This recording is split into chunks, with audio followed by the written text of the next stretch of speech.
Paix vaginaux, comment les éviter? Les paix vaginaux sont des bruits vaginaux sous forme de conséquence de l'expulsion de l'air dans la vulve.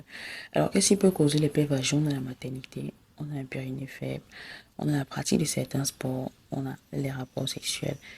Alors, plus le vagin ouvert, plus l'air dans les chances d'y pénétrer. Or, lors d'un rapport sexuel sous l'effet de l'excitation, le vagin se dilate et il s'ouvre davantage. Cela augmente la possibilité que de l'air y entre.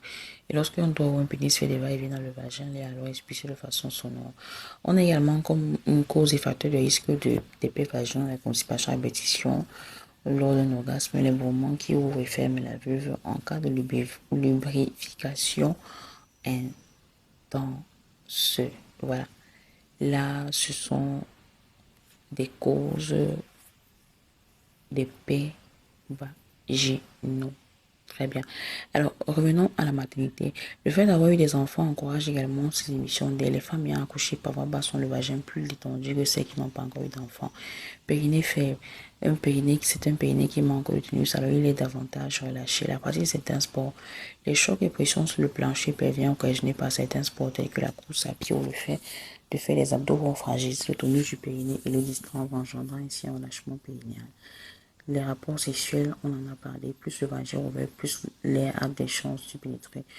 Or, lors d'un rapport sexuel sous l'effet de l'excitation, le vagin se dilate et il s'ouvre davantage. Cela augmente la possibilité que le lait y entre. Et lorsqu'un doigt ou un pénis fait des va-et-vient dans le vagin, l'air est alors expulsé de façon sonore. Constipation et répétition. Le fait de pousser fort dans le bas-ventre va provoquer un léger relâchement du périnée.